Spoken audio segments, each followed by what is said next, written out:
Throw a pair, just take it and move on.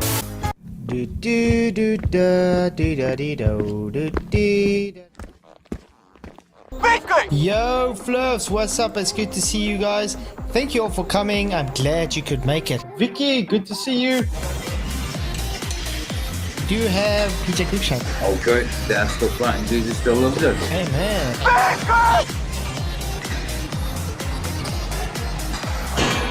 Michael Corn, what's up, Heliocentric? How you guys doing? And we are live, I think.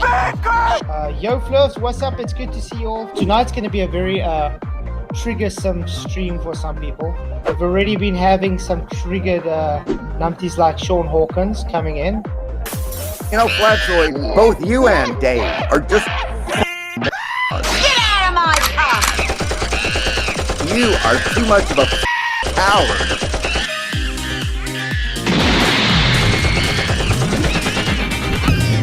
And Craig, if you beat the fallacy king. You stupid woman.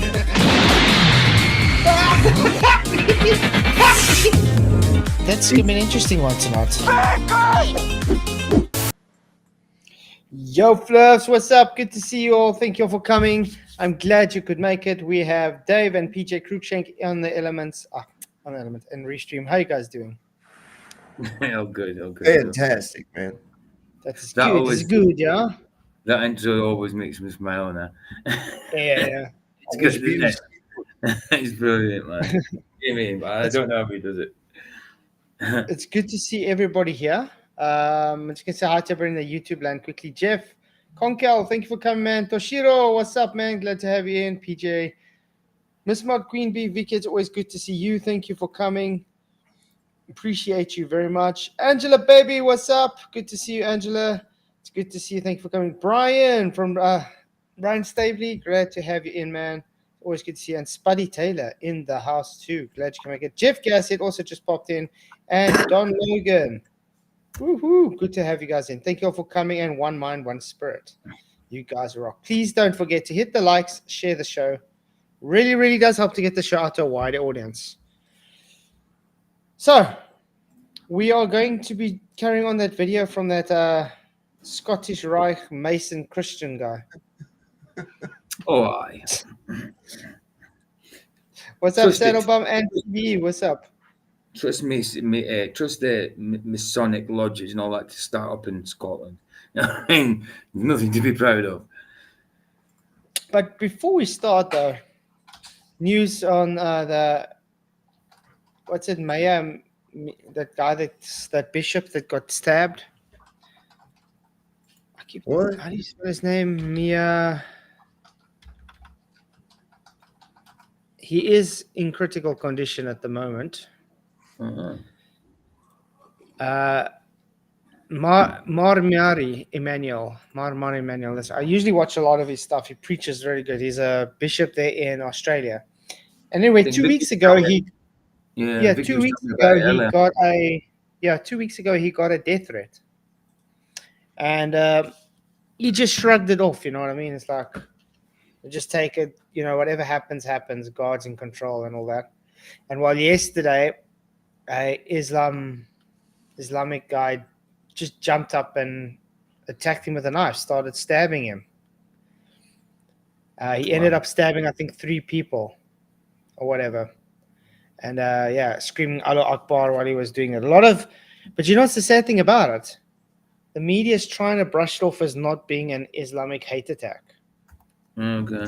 And I'm seeing a lot of people also on the internet trying to defend it and say, "Oh, no, it's not Islamic. You guys are not understanding." You know what I mean? It's like, yeah, okay. That's why someone jumps up with a knife and starts yelling "Allahu Akbar" and starts stabbing at people, which is sad. But anyway, good news. The guy is stable. The last time I heard. So if you guys hear anything, then just pray for him because he does awesome stuff. Yeah, what's up, Jeremy Bird? Good to see you. Could you imagine how much we'd be how much a Christian would be like defamed and everything, and you know what I mean, spoken about and slagged off for doing that to someone Muslim. You know, Imagine And a then- Christian. Yeah, imagine a that's Christian what- had to do that. It would be That's what I'm all saying. over the news now. Yeah, Oh, yeah. Islamophobes. yeah, exactly. So yeah, I'm telling you, they're going to try to push this one world religion thing. Yeah, And Yeah. when I found that yeah. Council of Peace and Reconciliation that they have in Astana, Kazakhstan, it's this pyramid, and it's like where all these leaders of all the different religions all meet but it's- every 3 years or something. But I mean, it's been quite a few. It's been like 15, 20 years actually, where they started pushing this Chrislam thing, where they're Mhm. trying to get all the religions to, unite together. And I think it's things like this that they try and use to get that one world religion in, because they're saying if we don't have inequality, we'll have peace. So yeah, it's all agenda based for sure. Don Logan says I should debate Hamza Den. What should I debate Hamza Den on? Hey Sven P, good to see you, man. Thank you for coming. Glad you could make it. So I'm going to start off where we ended last time. It was around about here. If you guys missed it, I do have the link in the description below, and you can go to the timestamp and watch it. But it's good to see you guys. I feel much better than last night, so we can definitely don't need to just do an hour. I had some good sleep, but I feel good. cool. So, question: do you think he'll get the origins of the Bible correct? No, No. Do I No. even have to ask? What I've seen so far, no. that's why I already answered the poll because I was quite sure. Same here. Yeah. Okay, let's do this. Now, I think it's also important to give you a timeline on when these people lived and what was going on in the world at the time. Plato lived from 427 BC, thereabouts, to around 347 BC, and Aristotle from 384 BC to 322 BC. And this is the end of the classical era of Greek history. This is the era most people think of when they think ancient Greece, the democracy of Athens, the Battle of Thermopylae, the Peloponnesian and Persian Wars, the ancient Greek philosophers. That is the classical period. Socrates on down to Aristotle. All of the stuff that you remember about ancient Greece from high school probably took place during that period. And still, I got no idea what's it got to do with flat Earth, though. It's still nothing. Because, I mean, he's supposed to be doing about the Bible says if the Earth is flat. Okay, that's what he says. So the history of the flat Earth, and does the Bible say the Earth is flat? And I don't see him referencing anything to the Bible. He hasn't. But he's been trying to explain globe history based on Greek philosophers. So that's weird. The major change, what ended the classical era, was not just the progressive works of the great philosophers changing the way that Greek culture worked, but also the actions of a man by the name of Alexander of Macedon. Alexander of Macedon, properly Alexander III of Macedon, or most commonly known as Alexander the Great, was the son of Philip II of Macedon, who went about doing something Macedonians really hadn't done before and conquered. Notice they don't look anything alike. It's a bit difficult to see that, though. Hey, Roger Lidwell, thank you very much for coming. Appreciate your $2 super chat, man. He says, happy late birthday, and no, he doesn't. Thank you very much, man. You rock. Really appreciate the super chat. Appreciate everybody's happy birthdays, by the way. You guys are awesome. Hey, Barry, what's up, man? Oh, yeah. So, update. It looks I might be debating Brenda on Saturday evening on Matters Now. And hopefully Soft can organize a debate on Jeranism soon with me and him versus McToon and FTFE. Yeah. So that'll be exciting stuff. Got that in the works right now. Yeah. Like I That'll said. be awesome. Like I said, I pledged never to watch McToon and FTFE again. But if it's you two debating them in a tag team, that'll be definitely the last time. It's got to be done. Tag teaming them, I've got to be there. I don't know unless Yeah. Craig brings a picture of gravity again, that could be devastating. It could be devastating, man. He's already got you on gravity, so if I don't know where he's going to get flats. Well, I mean, how can you deny a picture of gravity? I mean, for crying out loud. Of course. Well, if just for the fun of it, if we do debate, I'm going to bring up that and say, look at this picture. Where is gravity here? yeah, Right? Then I'm going to ask you specific. Please tell me the empirical evidence you got out of this photo. But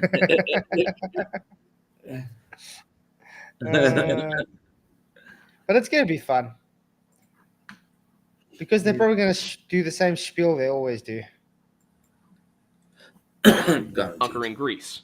They discovered something very similar to what the French discovered during the medieval period, which is that horses good in battle. He also discovered something that the English of the Middle Ages discovered, which is that very long spear also good in battle. Philip II used very long spear and man on horse to conquer much of what is Greece proper, and then Alexander used very long spear and man on horse to conquer basically the entire known world after that. What I mean by that is that in 335 BC, Alexander III of Macedon began a series of conquests that would spread Greek culture across basically the entirety of the known world east of Sicily. And this period where everything was Greek to everyone was called the Hellenistic era. This may be one of our first lingua franca situations in history, where one language becomes the language of the elite, the language of math and science and technology. He does know that the Greek language was widely spoken for quite a while there. It's not like because they conquered, all of a sudden everybody just spoke Greek. Yeah, right. It's like what? It's like, hey, you guys, there's some dudes over there in the bathhouse talking about balls. So that's what we're all supposed to believe now. Okay? Yeah. Everybody, get the memo. Passing out stone tablet memos to everybody. Here you go.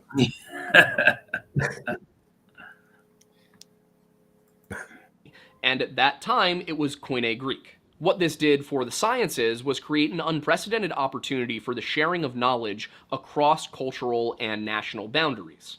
It also meant that you had Greek thinkers coming into direct contact with Egyptian technology, Egyptian history, Egyptian religion in a way that was a lot more intimate than ever before. And one example of one of these Greek thinkers who ended up surrounded by Egyptian everything was Eratosthenes, who lived from around 276 to around 194 BC. So this is a guy who is living through basically the rise of the Roman Republic as well. Around the year 240 BC, Eratosthenes, who was working and living in Alexandria, Egypt, heard about this well in Syene, Egypt. Oh, I don't know. He's going to bring it up. Oh my God! So he just a rumor of a well. Yeah. He'd heard about this well, so just let's do it. Let's do this. We heard this legend of this well. Oh, I don't know who's going to do that when he started bringing Eratosthenes up. Yes, he even crossed his knees. Yeah, he crossed it. Aaron crossed it. Thank you, Roger Little, for another $2 super chat. He says he very off topic. Yep, we've realized that. Even the first time we watched his first point, he was very off topic. He's not even in the same ballpark as the topic. He might have crossed his knees if he existed. But so in other words, guys, he was never in Cyrene to actually see this. He just heard about it. So in other words, faith. I heard that a well at this time happens to have this shadow, so therefore I will just have faith and believe it so. Yeah. I don't think Eratosthenes was real, because look at the size of his head compared to his body. He's got small head, big body. He's making it up. That's a skinny man's head. That's a skinny man's head. Not a very well built dude like that. Wow. Now on sale on Amazon, Eratosthenes bobbleheads. Great tip. Oh man. I still want to know when he's actually going to get to the actual.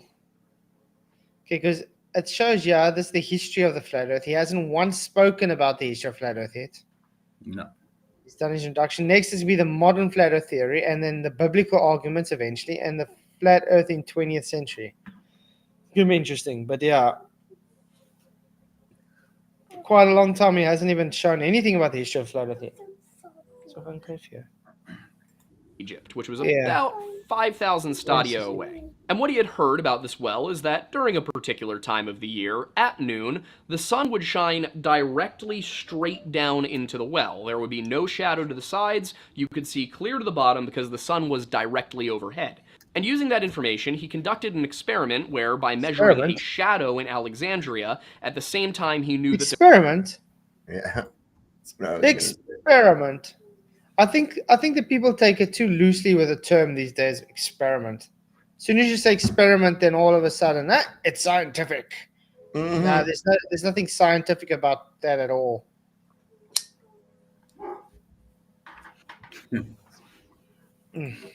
Was that your old parallel sun rays? Mm. Yeah, and then we go look at the sun and you just see it's diverging all over the place. Oh, We're and happy. on that note, another smiley face moon last night. Yeah. I'm like, I've never seen that until it's just the last couple of years. I've never seen a smiley face crescent moon before, ever. Wow. And I look at the moon all the time, and now it just seems to happen all the time. Nice. Maybe I should go put some sticks in the well. See if I can do some science. Throw some chicken bones down on the floor and see what that tells me. Shake a couple of stones about that.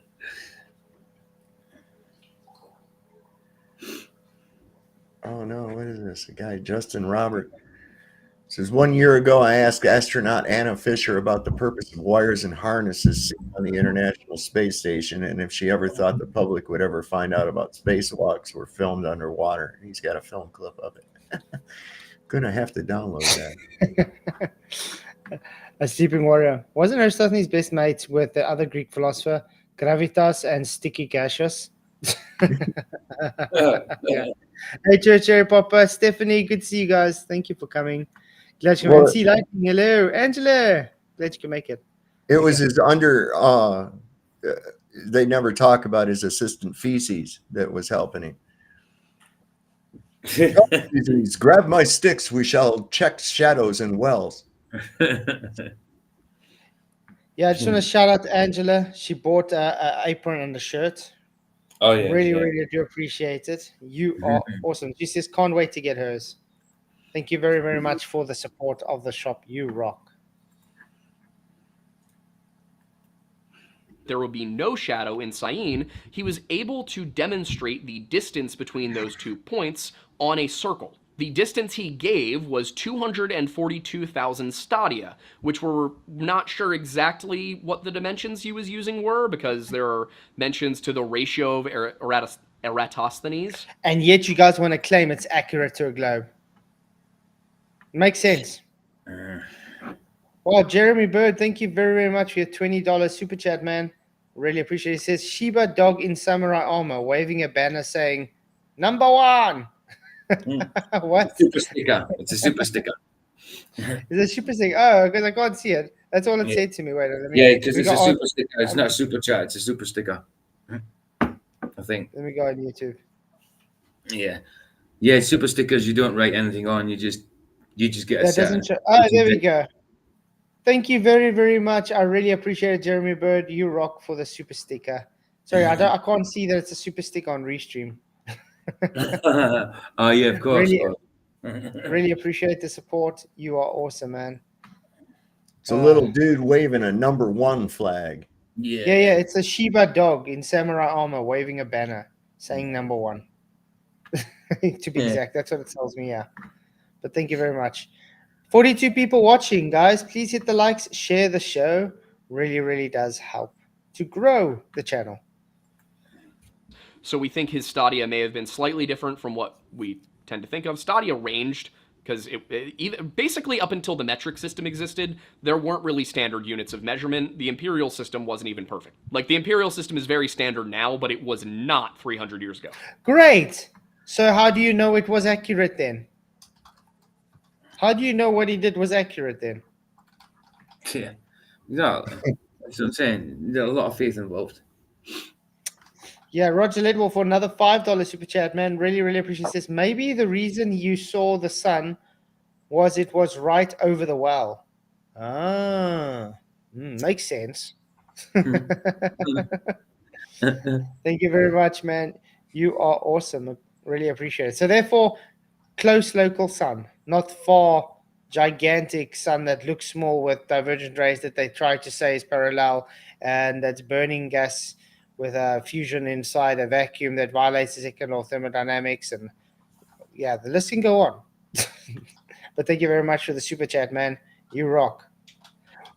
That's a good point as well. Jeff Conkle, what if a midget counted the stadias? He'll have double the steps. That's it. Mrs. Flats in the house. Hello, Leafy. Dankie, check a comment. Much love. Yeah, God really blessed me with an awesome wife. That's for sure. Okay, let's carry on. Point of the matter is, accounting for the variation in how long stadia could be, I just can't help but think of Wayne Rooney when I look at the sky. I don't know why. It must be the ears. Yeah, there is a hint of Wayne. I just see Wayne Rooney talking here with hair.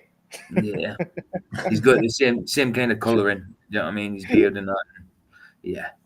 Well, he's got a hair transplant now, but yeah, it's kind of the same. Although he hasn't got that accent. Oi, you bugger! he's like he's from Manchester. You know what I mean? Top one nice, one salty. Yeah. He's a bit like that.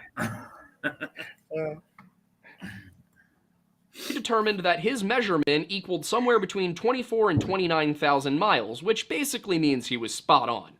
That's the right answer. We ultimately were able... Basically means he was spot on, but we don't know how accurate it was. We don't actually know how the stadia worked, and we keep getting different contestations, but he was spot on. Notice, guys, it stands here, the history of the flat earth. From there till here, he has not even mentioned what he's not saying anything about flat earth. No, does this guy even know what he's talking about? Guys, he's getting a whole lot of history in first, and then he's got to do a little bit of flat earth and say, see, all of history believed in a globe. Crazy. What's up, Captain Caveman? Where do they get these people, man? I don't know. Able to actually measure the circumference. What do you say? I'm serious. Where do they get these people from, man?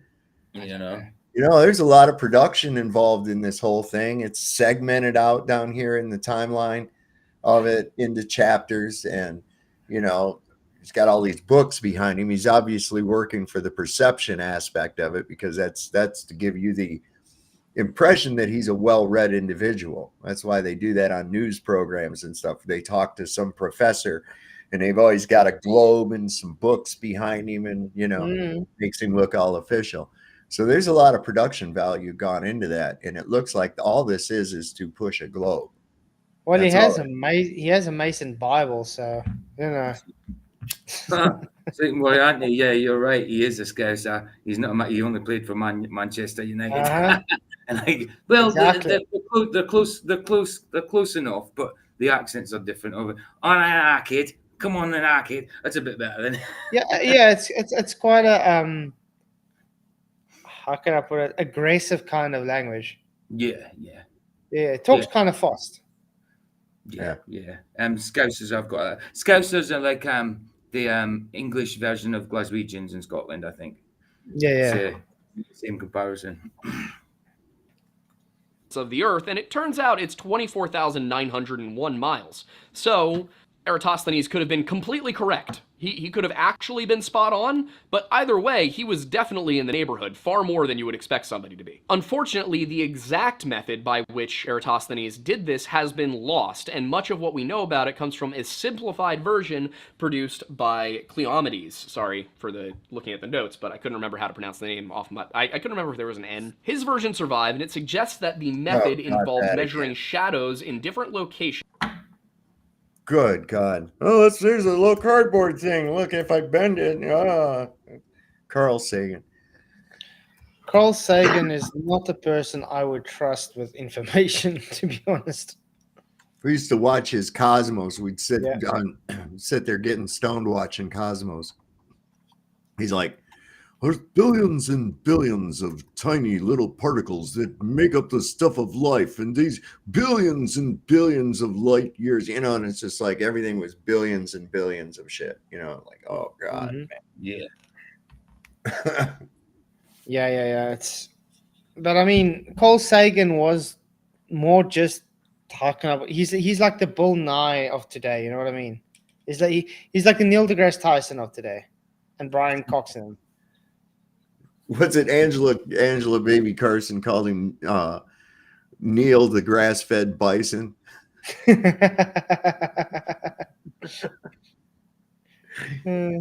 Saw her put that on Facebook once. 5,000 stadia apart at the same time of day, noon. And what he found was, since the angle of these shadows, which of course there was no shadow in Syene, but the angle of the shadow in Alexandria from a pole he erected was about 7 degrees at noon.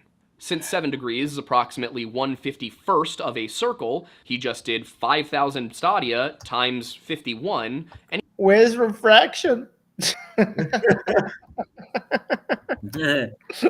the refraction? Oh man. He got around 252,000 stadia.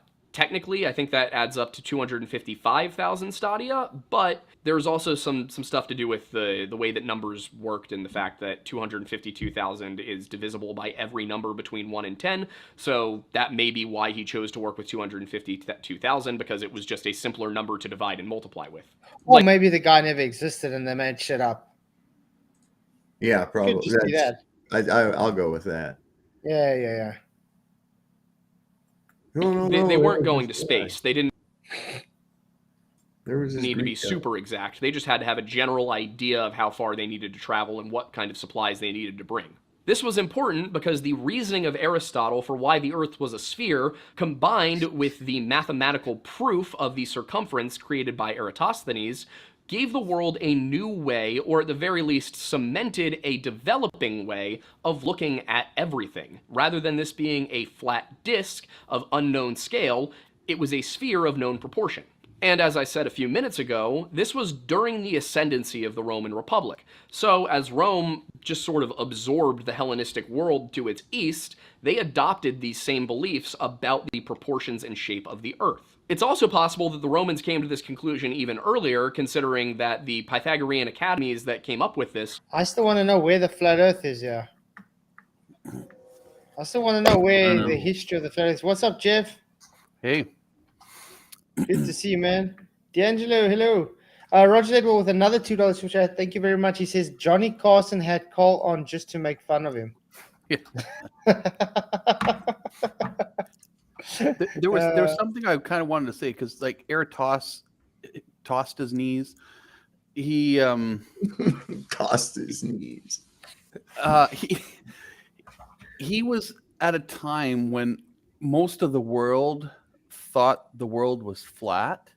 Yeah. And the fact that he's sitting there thinking that it's a globe, because like when they went to sail across the ocean, they were going to find that they were looking for the edge. It wasn't like they were trying to find a way around. It's like they were hoping that they wouldn't fall off the edge type thing, because that's what they thought back then. Yep. And it's fuck. Do you know what people thought back then? I was there. I mean, for I real. know exactly. Yeah. Saying. These people go, they say that, oh yeah, and they thought that the Earth was flat, and if you sailed too far, you'd fall off the edge. Ha ha ha ha ha! And they show you a picture of a disc Earth and a ship going over a cliff. I mean, it's all part of that brainwashing. I don't think anybody thought any such. No, like I'm just talking about when you look at ancient writings and stuff about how they perceived what the world was. They saw it as a flat, there's that graphic that shows all the different ancient, what they saw as what the world was, right? Flat with a dome over it, blah blah blah, right? And that's what I'm going by, is that's what they thought back then, because that's based on writings and cave, and it's not just like these are written etched into caves and stuff like that. So man, I think these people were a hell of a lot more. I think these people were a hell of a lot brighter than we're giving them credit for. Oh, for sure. Everyone thinks that people way back in ancient times were stupid. That's what keeps coming up. It's like, what do you think, they were dumb? like they were probably a lot more intelligent than us, because we put so much chemicals in our bodies that we stint our brain functioning, because how much fluoride's in water nowadays? It's like crystallizing our pituitary glands and stuff. Well, think about it. Even today, how many people actually just read a book? Right. Guys, magazines don't count. And they don't use their God-given brain. Look how many of these people, ask Google. Ask Google. Ask Google. Trust an authoritative source. You don't have to use your brain. You don't, even stuff that's common sense. You know, why would you have to Google anything that's common sense in the first place? Exactly. Exactly. That's the thing. It's like common sense is definitely not common, non-existent. Yeah.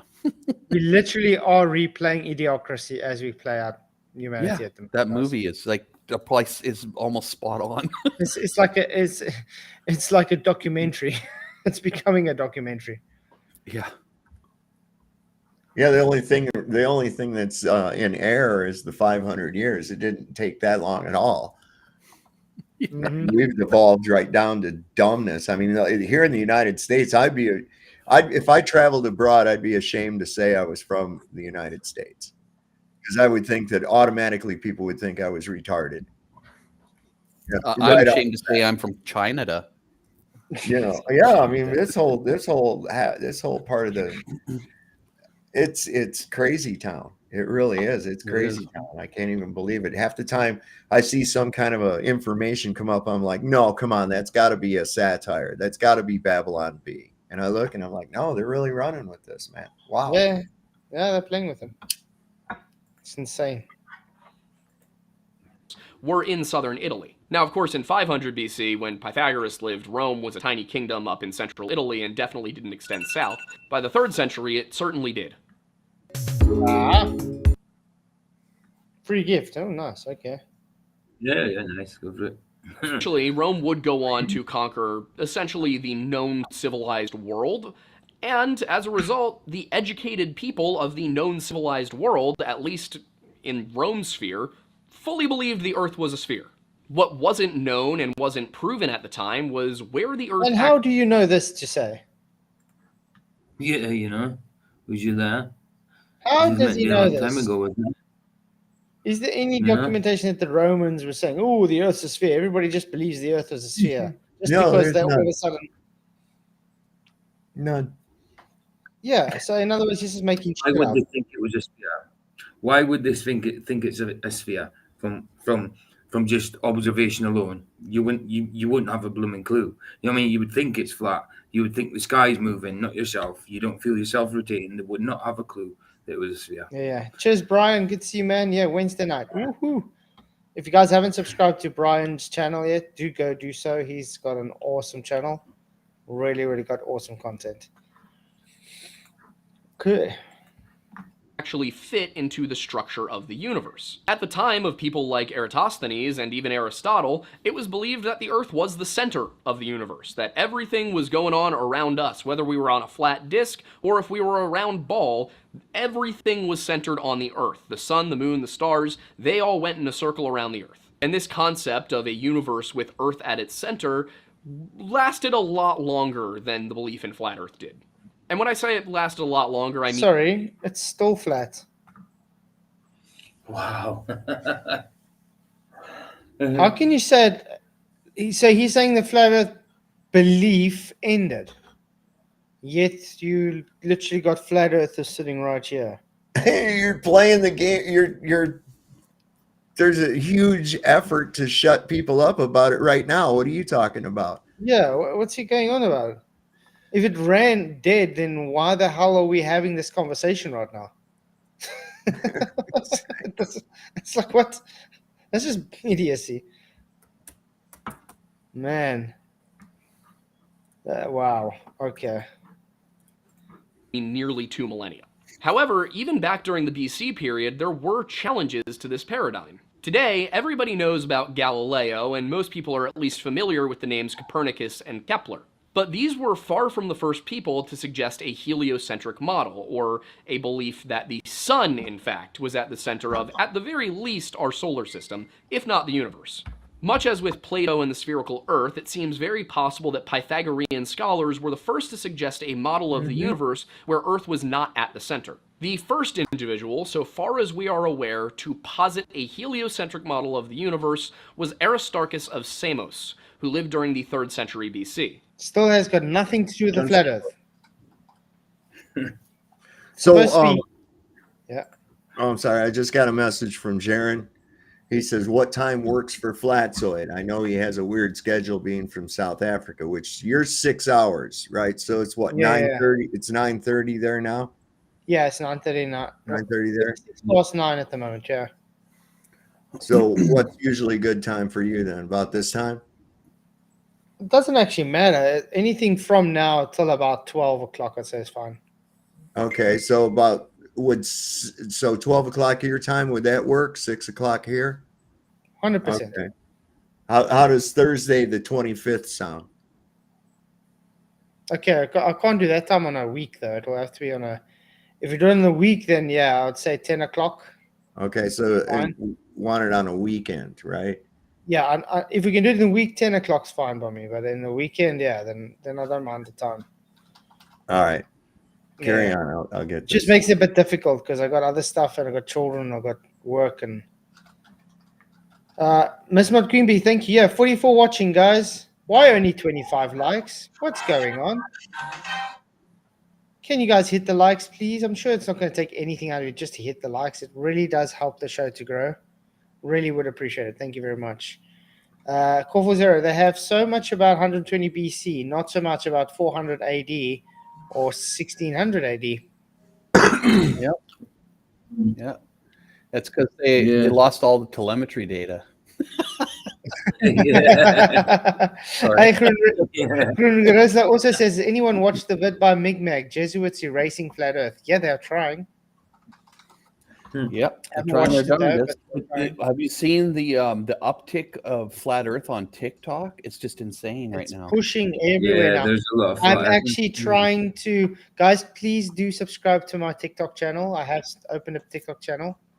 So do subscribe to so I can get 1,000 subscribers so I can start streaming there as well. Would really appreciate it. Yeah, We need 1,000 subscribers to stream. Roger Lidwell, thank you very much for your $2 super chat. It says all 5 senses still working. Check, exactly. Thank you very much for your super chat, man. Appreciate it. Yeah, I mean, we're sitting here. That's a sense. We don't feel movement. We don't observe any curvature. We don't observe anything that the globe tells us to observe. So definitely weird how that was. Thank you very much for your super chat. Let me quickly get my TikTok for you guys. TikTok. I'm already following you on TikTok. Oh yeah. Yeah, of course you're following me as well, I think. So I told him during you comment on the video. I told him during the week it would have to be 10 p.m., which is 1 p.m. His time. He's in California. On the weekend, he can do 12, which is 3 p.m. your time. Which is those. When I say your time, I'm talking about Jaron. Yeah. Yeah, 3 p.m. is also fine. If it's is that on a Saturday? Yeah, on a Saturday, 3 p.m. Yeah, at 3 p.m. in California would be 12 your time. Yeah, that's also fine. Yeah. Okay, so that's been sent. So he'll get her set up. Awesome. Yeah, we're great. Yeah, guys, then it'll be myself and Dave, Sovereign Soul versus FTFE and McToon. Really? That should be a fun thing. Yeah. The 2 big losers of the globe side. It's gonna be like yeah, I'm following. It's gonna be like the A team versus bench warmers. Yeah, I've just checked. I am following you on TikTok, Flats, but yeah, I'm PJ Blondie Boy on TikTok. All right, so yeah, he says so Thursday the 25th at 1 Pacific. I said, sounds good. Okay, that's fine. He says, let me talk to those clowns.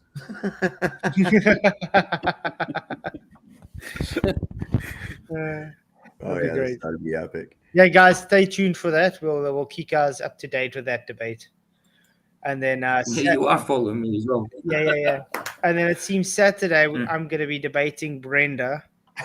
Just waiting for the topic on Matters Now at 11 o'clock. I'd say We'll- debating, air quotes, debating. Yeah, debating. We'll see how long it takes for McToon to rage quit. Well, I'll just ask about the child tied up to the about pole, 300 see, and then Yeah, he's a little overly touchy about that shit. I mean, think about it. If you got, I mean, people call me flipping child abusers and stuff all the time. Okay. Yeah. If it was true, if it's not true, then why you get so offended by it? You know what I mean? Right. Just say it's not true and move on with your life. But the guy gets so offended by it. It's like, what's really going on? Mm-hmm. I don't know. It screams red flags all over the place. But I won't bring it up just to respect it for the debate. So we can actually have him discussing things, you know what I mean? Because I do know he's a crybaby. And I don't want to buy him diapers for a debate. No. Wait. He says, how about Saturday the 27th at 3 p.m. Pacific? That would be 12 o'clock your time. Yeah, 100%. You'd have to buy his mum them because he lives at home with his mum. She does all that for him, you know.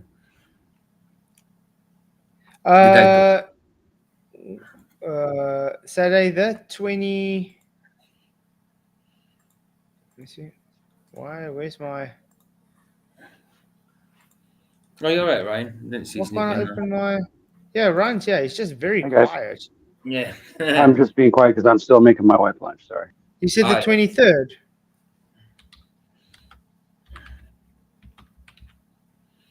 23rd of April. Saturday would be 19th, 20th. And Saturday's the 20th. Yeah, that's what I'm confused. Saturday's the 20th. So it's the 20th or the 27th if it's a Saturday.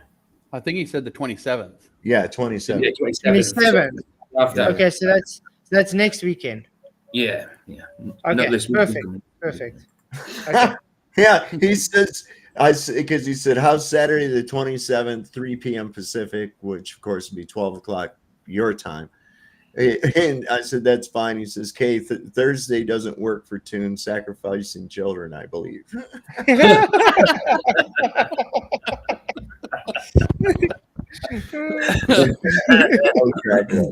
Yeah, that's good. Oh, yeah. Hey, Gematria, good to see you, man. No, we only on for a half an hour. Well, 45 minutes so far, so still going on, man. Good to see you guys. Okay, let's carry on. Now, we only know of the work of Aristotle. Look, one thing I can say, Jaron can make good I've got a sense of humor. Yeah, you cracked me up, man. Aristarchus through Archimedes, who himself was a contemporary of both Aristarchus and Eratosthenes. What Archimedes tells us is that Aristarchus... You guys agree we just can afford past this history of flat Earth? Because he's not giving the history of flat Earth at all. He's giving us stuff we all know that's rubbish. He's trying to build up his... Do you know what I mean? He's not looking at flat Earth at all. He's trying to build up his globe fast. Yeah. He's not talking about the history of flat Earth. No, not at all. He's talking about the history of fake globe. Yeah. Exactly. Building I mean, that, right? it literally says the history of flat Earth. Where? I haven't seen history of flat Earth here. At all. So yeah, let's move on to then the modern flat Earth theory. You guys agree? Yeah. I think that's going to be the best because I can't take any more of this bullshit. I should actually comment to the guy. Do you even know what a topic means? Do you know how to keep to topic? You know. $2 super chat from Roger Ledwell again. The great waterbender, Craig. The reflected hander. The guy still believes he doesn't see a water bottle in front of his face. So. Wow. He must find it hard to drink from it then. You know, try to find it. Yeah. Exactly. Thank you very much for your super chat, Roger. You rock. If Tuna and Brenda lay the refraction excuse on, showed Rob Skiba's clip of the Great Crossing with the city remaining visible in the distance. There's a lot we can show. I know McToon's going to bring up perspective and triangles. I'm going to say, okay, you know when you came to discuss that with me the last time you called me a wife beater? Can you please still show me where you have convergence in that triangle? Because it's not perspective if you can't draw convergence in there, can you? Maybe it's divergence. That's crazy. Okay, so the modern flat earth theory. This should be interesting. Is there a modern flat earth theory, guys? No. Not that I know of. Nothing. I wouldn't say it was a modern. Last time I checked, it wasn't a theory. It's not a theory. Yeah, last time I checked, the flat earth has always been a flat earth. Yeah. Yeah, it's not a theory. It's reality. Yep. Let's see what he says. The world gradually began to accept that the Earth is a globe which orbits the sun during the 1700s, and by the industrial era, the prevailing theory was the one we are familiar with today. A small minority, however, held on to the belief that not only are we at the center of the universe, but also that the Earth is flat. The seminal flat Earth work was Zetetic Astronomy by the English writer Samuel Rowbotham. Thank you, England, this is all your fault. Rowbotham conducted a Bedford Level. Oh my god. Rowbotham? What the heck? Rowbotham. Rowbotham. I love how he's showing the canals, which actually shows Yeah. water to sit level, flat, Yeah. showing that it's a flat Earth. Hmm. I mean, really. I do. One thing I have to say about Rowbotham's Bedford Level. alias as Parallax, that was a really cool nickname. Parallax. Level It sounds like some kind of hacker you would have today. A guy called Refractor Parallax. Gravalax. all of it, all in one. All three excuses into one word. There you got it. Yeah. Refractor parallax. That's good. It's a good word. Mm-hmm. Experiment in which he placed a telescope 8 inches above the water of the old Bedford River, a flat canal, and had a boat row away from his position with a 3-foot flag placed atop it. Rowbotham's... Did you just hear him say a flat canal? Yeah, I guess so. I guess it's just locally flat. I guess it's refracted flat. Yeah. Or gravitated flat. I mean, even just look at that for a nice demonstration, a nice observation of perspective. Like that. That's good perspective picture. That. Why hasn't any of the globies taken their theodolites to go and measure curve over this canal before?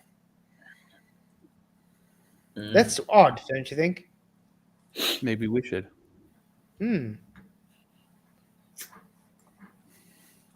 But we already know the argument was that if the Earth... Oh, wait, someone did attempt it. They ran away. I think the name was Rumpus. Oh, Rumpingtons. Yeah. Mr. Rumpus wanted to do this, 3 years ago? Still hasn't attempted it. I think it was like... I think Rumpus said it like 2 years ago. No, they're in the... We're going to do it. They're just cleaning some weeds off the side. And then they're going to do it. And that was 2 years ago. So they're still cleaning weeds, probably. I guess they keep growing back, eh? It grows back too quickly. Was curved, then over the course of that 6 miles, there should be about 11 feet worth of curvature. But what Rowbotham observed was that as the boat rode... Row. Not row. Row. Row.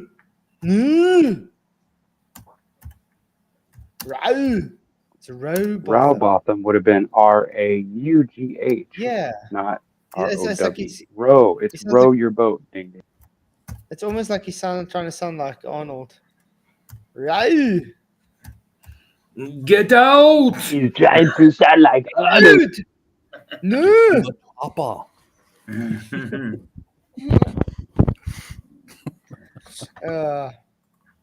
Get down.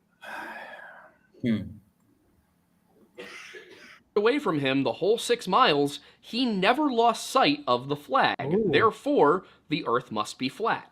He used this experiment along with some scriptural arguments to write several works, I won't call them books because they're not all books, but several works between the years of 1849 and 1865. These works included Zetetic Astronomy, Earth Not a Globe, and The Inconsistency of Modern Astronomy and Its Opposition to the Scriptures. And his cosmology is likely very recognizable, an early version of the map used most commonly by flat earthers today. In his work, he presents the Earth as a flat disk with the North Pole at He does know cosmology and a map is not the same thing.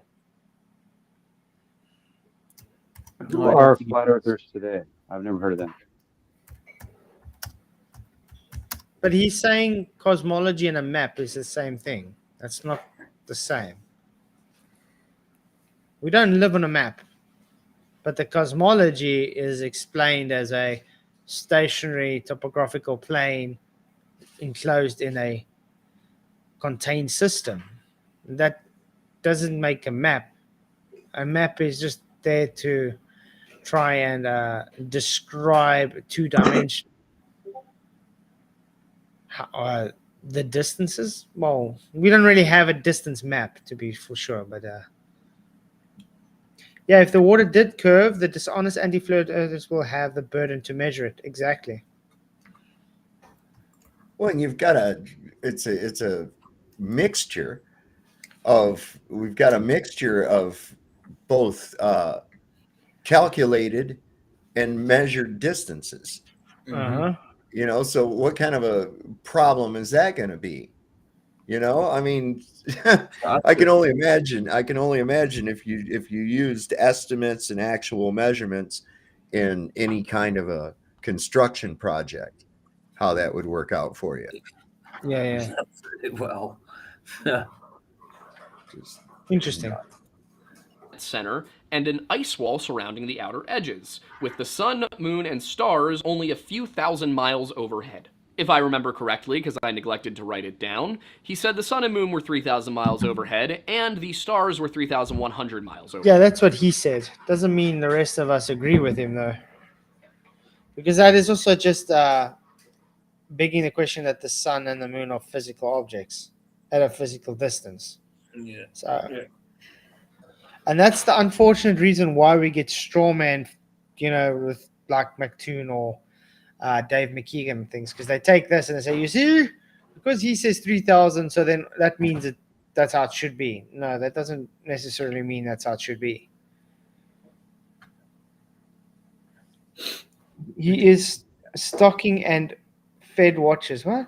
He is stocking any and fed watches, needs money. Yes.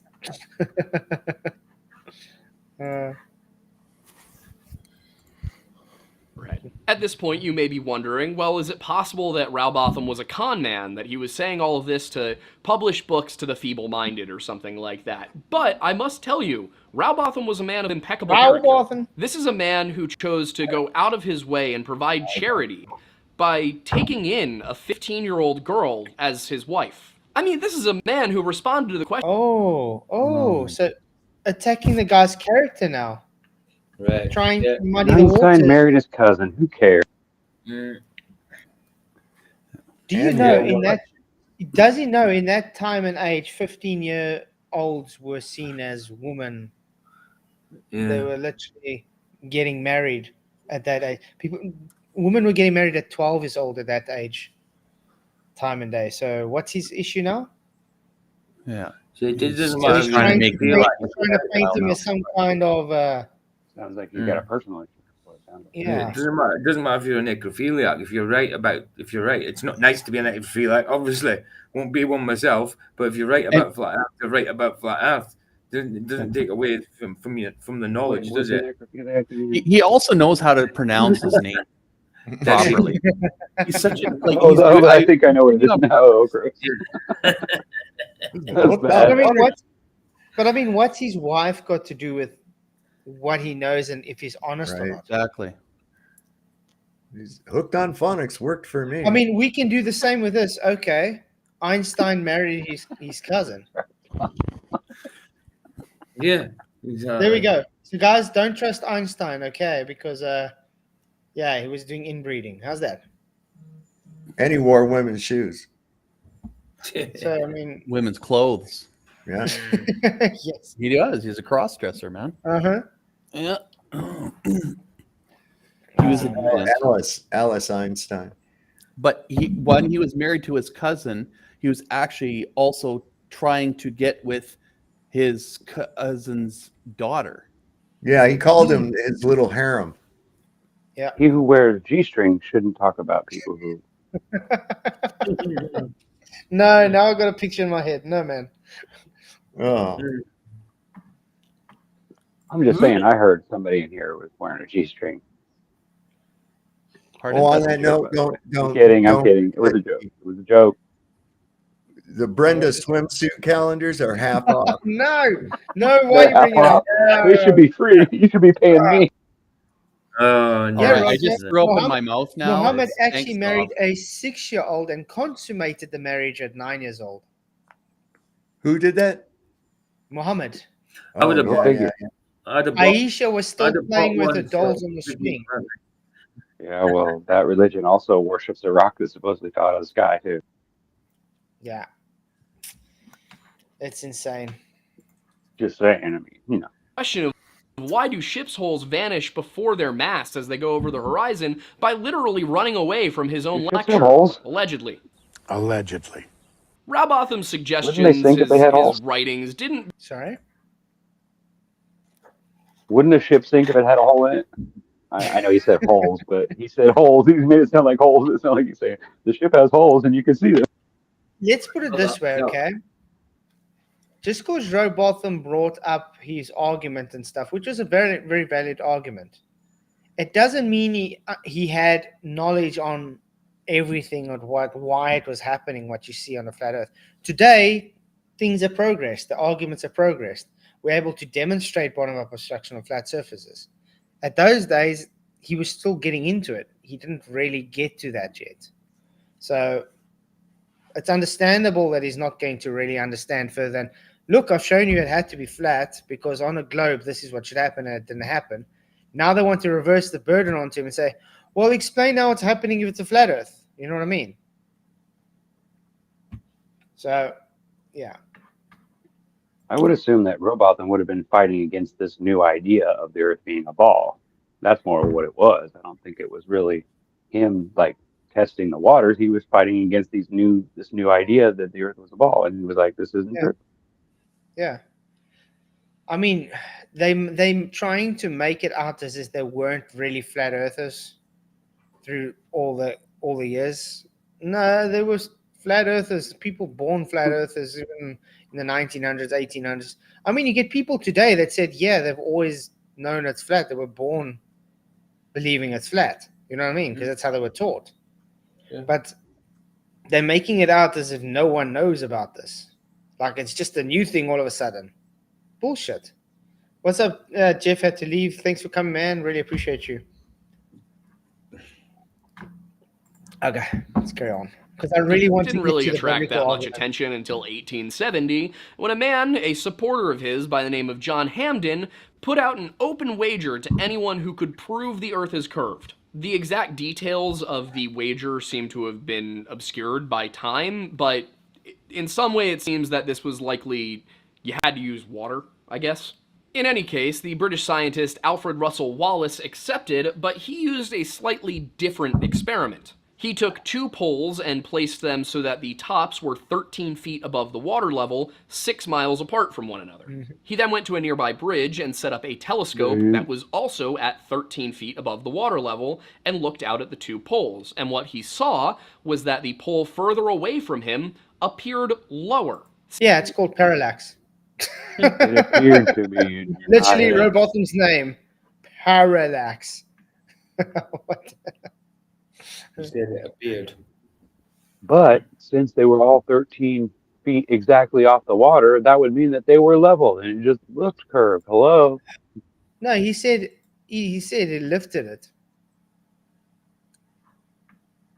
Oh, is that what he said? Insane. Yeah. But I mean, okay, let's get it back. Why would he do that? quickly. Anyway, Listen. That was also at 13 feet above the water. So that the tops were 13 feet above the water level, 6 miles apart from one another.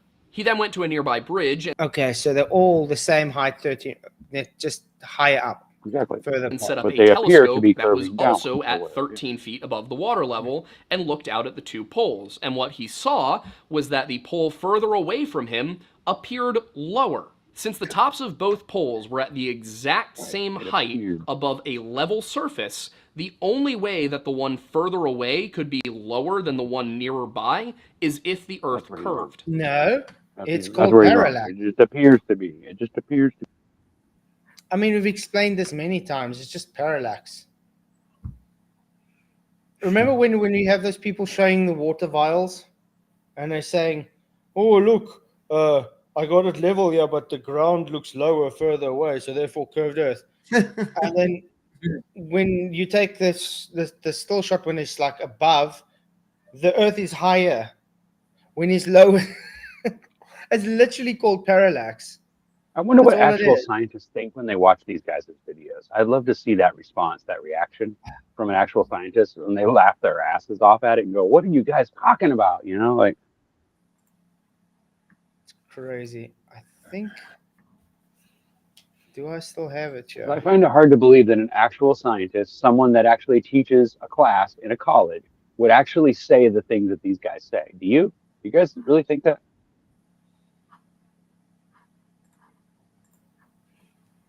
Check, guys, this is what I'm talking about. Can you see this on screen now? Yeah, I see it. Same observation. Exactly the same height. Look what his camera did.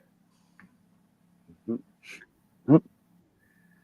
Look how high the ground is on the left side. Look how low the ground is on the right side. Yeah. It's because of his camera position Yeah. relative to his reference here. That's called parallax. It's insane. Oh, man. It's funny, they don't understand the basics of what physics is. It's like, I don't understand why these guys claim that they know things. It's like they don't. Oh, man. God. Some of the shit that they come up with, man. That's insane. Which, It's like I'm that always alone, expecting it's them to have done. some It's good over. reason why it doesn't make sense. But then it's like comes out like that, and I'm like, wait a minute, what? Like, are you kidding me? Like, or when they use the opposite, when they actually take something that actually proves them wrong, and they try to twist it around and say that it proves that it's curved. I'm like, what are you talking about? Mm-hmm. That's what you call gaslighting, man. It's ridiculous, isn't it? Yeah. It's a level surface. There's no grade. It's a canal. Yep. It doesn't move. Correct.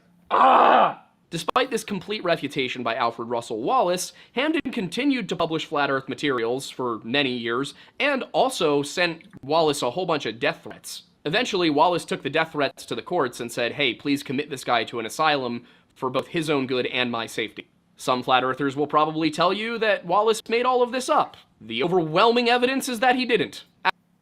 And what is the overwhelming evidence that he didn't? What's the overwhelming evidence that he didn't? They Come never on. show it. They never show it, dude. They never. In other words, it's always he best.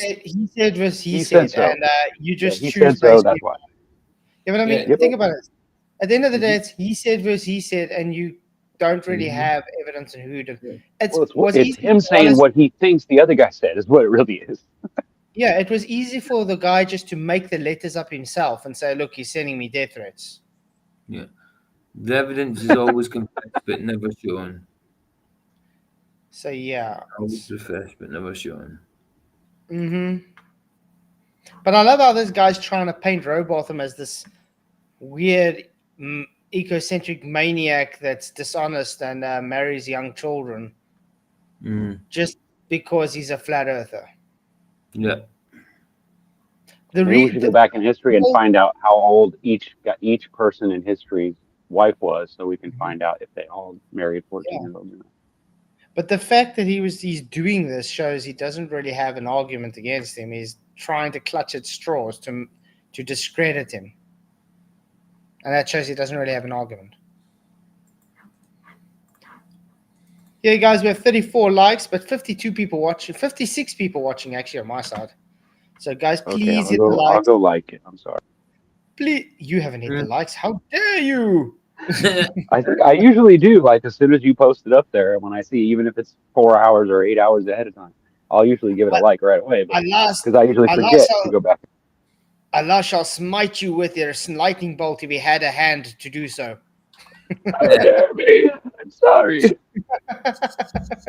Might have Thank you very much. Daddy. Thank you very much for the likes, by Did the you way, get that guys. one? Oh, where do we go now? What the hell? I didn't click on it. Look at that frisbee Earth, man. Yeah. This up. Frisbee. The overwhelming evidence is that he didn't. As for Rowbotham's part and how he responded to a complete refutation of all of his theories and the proof that his own experiment was faulty, he said it was perspective and not curvature. But the problem was that the telescope was level to the two poles. Yeah. So? Bingo. Now he's getting So it. because his level of perspective doesn't exist now. Wow. How does he think perspective works? I don't think they don't know at all, do they? See how being ignorant can make you even look dumber? Oh, man. So because you level, no perspective. That is so idiotic, it's not even funny. This guy doesn't claim to be a doctor or anything, does he? No. Just some Scottish Rite Mason Christian. Yeah. We're all that, aren't we? We're all that way, brother. Angela says she's making pancakes, sourdough pancakes with homemade fruit syrup. Sounds delicious. How do you make sourdough pancakes? That sounds like fun. Thank you, Roger Leto, for another $2 super chat, man. You are really a blessing to this channel. Appreciate it. He says, it shows how crazy globers are. Yep. Exactly. It does definitely show how crazy they are and how desperate they are. They're very desperate. Thank you very much for the super chat, man. It was at 13 feet. Perspective would only take account in this instance if the top of the poles were higher than the telescope. Now, for the scientific community of the late 1800s, while... No. Perspective only take account if they were higher than the telescope. No. Okay, this guy should have never commented on perspective because he definitely doesn't know what perspective is. And he didn't even read it, obviously. He didn't even read the definitions of it. No. His experiment was all they really needed. He had shown that the Earth was not flat, that the Earth is in fact curved, and he had shown that Rowbotham's experiment, when replicated, produced results antithetical contrary to Rowbotham's theories.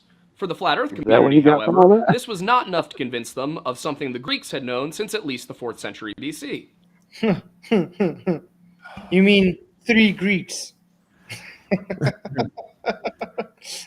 So you have like 3 or 4 Greeks, so therefore the Greeks knew it was a globe. All of Greece. It's all of Greece because a couple of guys in the bathhouse. Everybody else should have got a job, you know. They're like, what is your job? We sit in this bathhouse and talk about balls. Okay.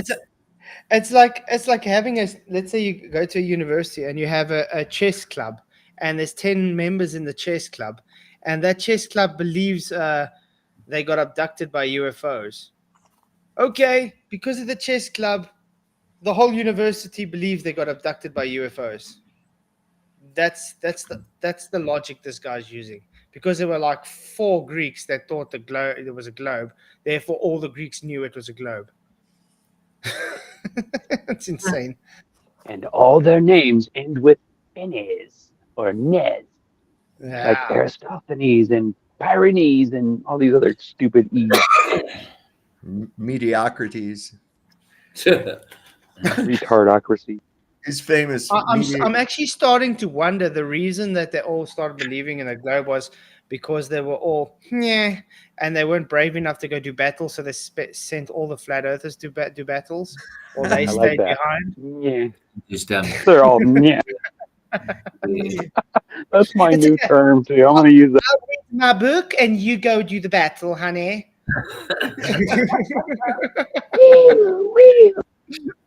Mm-hmm. Oh man. Yeah.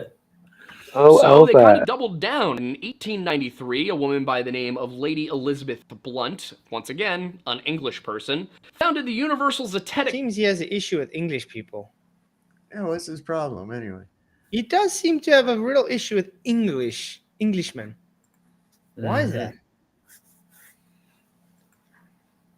Society. And the Universal Zetetic Maybe Society his daddy published a abused him. Flat Earth magazine entitled The Earth Not a Globe Review. As with Rowbotham, she firmly believed that the Bible was explicitly in support of a Now it's flat Earth. Rowbotham? Her mission statement being propagation of knowledge related to natural cosmogony and confirmation of the Holy Scriptures based upon practical scientific investigation. Now, as you all may know, I'm something of an amateur biblical scholar myself. Ooh, the weird Bible. I beg to differ, my friend. Ooh, the weird Bible. Okay, let's see. The Pennsylvania State the certificate I read the Bible. I'm smarter that than you. Aidan Lewis Piombino Mattis has successfully completed the requirements for the minor in religious studies. Okay, you're supposed to be proud of that. Okay, So you went to an area of study within the bachelorate degree program of the university, awarded May 2020. Yeah. So he went to an alpha course. Yeah. So he went and did a Bible course, and now he's a He's a minister. how can I put He's yeah, ordained and everything. he's now a authority on this matter Of course, yeah. because he got a requirement for the minor in religious studies. Yeah, he's a theologian of the Bible. Okay. Of the weird Bible. Well, I've done many Bible courses myself. Does that make me a theologian now? It does. Doesn't Absolutely. Absolutely. You should start Should I presiding post over. it all? Should I show all my 20 certificates of all my different Bible studies, all my Bible courses I've done? Show it on the screen and say, "Ooh, I'm an authority on this matter now. Come on." Really? Yeah, that's good, man. You can start a cult. Oh, you already did, didn't you? Cool. Oh, wow. So I thought this would probably be the best place to start with my analysis of their arguments. I like the I'm glad we're getting biblical arguments. Cool. For me, part of the reason I decided to take on Flat Earth was as a defense of my Christian faith, and to show the world that no matter what Flat Earthers say, the Bible is not a Flat Earth book. I agree, it's not a Flat Earth book. But it does describe the Flat Earth. Exactly. Yeah. Everybody, I think, Could would you agree. just The say you're Bible not is really a not Christian without saying you're not a Christian? Yeah. I think, well, he's a Mason, so he can't really be a Christian. It's a contradiction in terms. So unless he hasn't got far enough to realize it's a contradiction, and he might still get there. If that's the case, I'm praying for you, man. I pray you open your eyes. You cannot be a Mason and a Christian at the same time. The beliefs totally contradict one another. For those who may not know my background, I am a historian of the medieval era by training, and as a result, I've read a lot of the philosophic and religious texts of late antiquity and the Middle Ages. And one thing that is completely absent from almost all of them is any serious consideration or argument that the Earth is flat. While there were a few Christian writers who claimed the Earth was flat, or that we just don't know the shape of the Earth, the greatest minds of the Church totally rejected a flat Earth. Perhaps the most famous and relevant example would be Thomas Aquinas. Yeah, just because they reject the flat Earth doesn't make it not a flat Earth. You do know that. It's called rejection. Yeah. It's called, how do I put this? Put it nicely. Yeah. That's it. Because the Bible is very clear on the historical narrative of how the world was created. So because Thomas Aquinas says, no, it's not a flat Earth, so therefore it has to be a globe, doesn't make it a globe. Thomas Aquinas is not an authority figure when it comes to the Bible. who, in his commentary on Aristotle's Physics, wrote, "The fact that the Earth is spherical is demonstrated by natural science by a natural method. It could furthermore..." Natural science by a natural method. Yeah, whatever. Show us what's the cause for the effect that's not observed in the so-called experiment, please. It's not science to begin with, so it's a category error. Be demonstrated in astronomy from the figure of the lunar eclipse, or from the fact that the same stars are not seen from every part of the Earth. And the agreement between... Yeah, and that can be explained usually literally just by your field of vision. I mean, you see, why don't these guys understand things progress with time?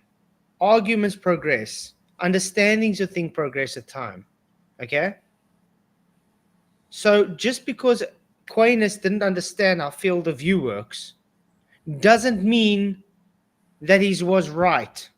Right. It just means the guy was ignorant to understand the subject. So based on his knowledge he had of the day, he thought, okay, it had to be a globe. That doesn't make it a globe. It just made it his opinion based on ignorance, based on what he knew. We can demonstrate this day in and day out is literally just based on how far you can see. It's got nothing to do with the shape of the Earth. And by the way, we can even show a model that was created on a flat Earth map showing that it will do as said. Shout out to St. Pierre. Shane Pierre, he made a model on this. Do you guys know that? Actually quite good. I actually tested it out on my location with the day the other night just to make sure how accurate it is, and it was actually good. The stars that said it would be was there. Where the moon's location would be, it was there. So it's actually, let's see, maybe I can get the link for you guys. Cool. Did you guys hear anything about Klaus Schwab dying? No? I was seeing a couple of things here on Twitter about Klaus Schwab dying. There's a picture of some flames and the devil says, reports Klaus Schwab received his final booster shot. Wow. I don't know. Let me look. Okay, there's the link for his FE model, guys. It's on screen now, which is really cool. Actually, quite good. You can prove the equality. You can do the day night. You can do eclipses, stars. Actually, very cool. Cool. Then you stick what day of the year it is, whatever. You put what time, and you can put the camera height and everything. And it tells you based on your dome of vision what would be seen and what won't be seen. I have that. Oh yeah, you can play about. You can spin the model about it as well. You can put it in any orientation, like above bird's eye view, and that. I've just been playing about with that. Very cool. And you can set it to your latitude, longitude. You can do everything. It's really well done. Nice, right? That's going to stick under my bookmark. So yeah, guys, go and play around with it, because what I've been testing so far on it, because I'm very skeptic when I see these type of things, but I've been testing it so far, and it's been quite accurate for what I've been testing. So yeah, very good. Okay, let's carry on. Between Aquinas and Aristotle is not a retcon. It is not a response to changing scientific beliefs, because Augustine of Hippo said similar things. In Augustine's 5th century literal commentary on Genesis, he refers to the Earth as a globe several times. He does this at least... And yet, no manuscripts write the Earth as a globe. I wonder why that is. Augustine of Hippo. That sounds like a real place. You'll be surprised the weird places they came from. But yeah, there's no historical manuscript in history that ever describes the Earth as a globe, ever. At least twice directly in Book 1, Chapter 25, and again in Book 10, Chapter 8. Taken together with the many other works of late antiquity and the Middle Ages, one can reasonably conclude that early Christians, who were surrounded on all sides by Greek philosophy, logic, and all of their other traditions and paradigms, believed the Earth to be a sphere. Yeah, do you know when it was in the medieval times, the Christian church, the Catholic Church was actually in, how can I say, in charge of everything. And the Catholic Church, aka Jesuits, push the heliocentric globe model, you incompetent Rooney. Hey, Alan Norshan, what's up, man? Good to see you. You've been playing about with that model thing. It's really cool, man. That's quite cool, eh? Yeah, it is. It's really good. It's really good. Yeah, you can see it's quite accurate. That's what I was saying. So he really did an awesome job there. Yeah, I've got it bookmarked. I've got it set up as a short, and it's a shortcut as well. So just click it, and it's there. And so the question I had in approaching this segment is why, in the face of all of the evidence, do flat earthers still cite the Bible? Well, because the Bible literally says non-rotating, stationary, encompassed with a firmament, separating the waters from above from below, not moving, on pillars. Yeah. How does he get that? Four corners. God will return and open the sky like a scroll. Yeah, I thought he did a course in the Bible. You should know this. Alan, to be fair, I haven't had load shedding in like 2.5 weeks now. So I know I haven't even heard you talking about it. It's really good. It's really good, but you see why it's this way, guys? Because elections are upon us. Right. And it's weird. You always get an issue until there's elections. Then all of a sudden, all the power issues are fine. Everything's good. The government's able no to longer give need to fix anything. We just need to live with it. Yeah. The government's fixing roads, giving everybody shirts and some food. But before that, they got no money for anything. They can't do anything. Everything's always falling apart. But as soon as time to vote, no, let's help you guys, Giving everybody phones. They had that too. The Obama phones. They give everybody a phone, and you get so many hours a month on it. Wow. Like, I remember when they did that, and I was like, wait a second. All this stuff that's going on, you don't have money for anything, but you can give everybody a cell phone. You don't have money for everything. Got a deal from the company. Switch to a digital signal. Now you can give everybody a converter box. So that because you care so much, they don't care if you're living in a refrigerator box. So much. As long as your teeth are healthy from fluoride and your viewing of your television is 4K, then everything's good. Of course. All you need. What else do you need?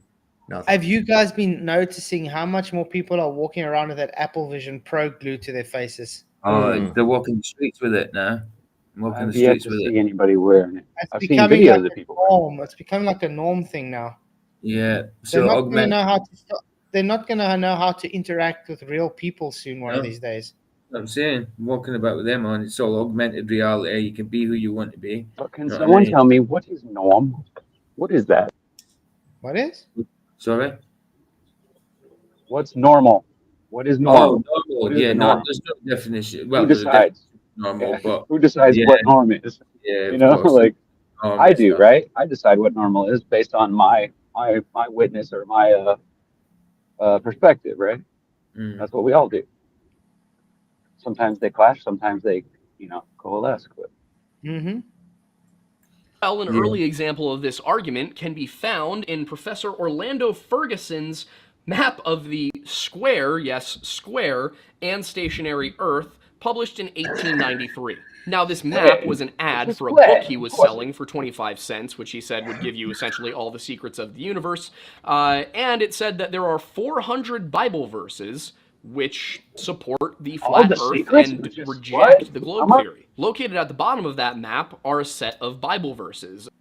Well, based on this, he took a very literal interpretation of some of the verses, correct? Yeah. Pressed and sealed with upturned edges. That's what he's doing there. and the four corners of the earth, and the four angels hold the winds of the earth. So that's how he interpreted it. That doesn't mean that's how the Bible is describing it, though. That's his interpretation of how the Bible is describing it. Yeah. It's all about interpretation. Mm-hmm. Roger Ledwell, thank you very much for your super chat, man. $5 said, it's all politics and total control and not the truth. I 100% concur. Exactly. Thank you very much for your super chat, man. But that's how it is. I can't argue with that. It's the political game. Thank you very much again, Roger. You are really a blessing to this channel, man. You want to argue with it? I'm not going to argue with it. I said I can't argue with that. A series of examples of what he would be covering in his book. Each verse is implied to show that the Bible presents a flat earth cosmology, but upon closer inspection, one will realize that all of them are being wildly misrepresented. He first cites Exodus 17:12, specifically the clause reading, and Moses' hands were steady until the sun went down. He seems to be implying that because it is the sun that appears to move, then the sun must be rotating around or over top of the earth, even though the sun going down can be fully explained using a heliocentric model. And I want to point out that a lot of the... Okay. Just because you can explain it using the heliocentric model doesn't make it a heliocentric model. I like how he's arguing like a 7-year-old would. But it looks like that to me, Dad. But it looked like it. I swear it did. But I mean, he's saying he's misrepresenting it because he's claiming the sun is going down, so therefore the sun's not actually going down. It can be explained with heliocentric. Actually, then we could say the same thing. He's misrepresenting it because he's saying based on the heliocentric model it can be explained. Okay. I mean, when God stopped the sun from moving, he didn't stop the earth from moving. When God created the sun on the 4th day, it was the 4th day already. We already had days before that, so yeah. Aro, this guy's really retarded. He separated the light from the darkness on the first day. He's got a certificate, remember, in the minor. So yeah, I bet he does.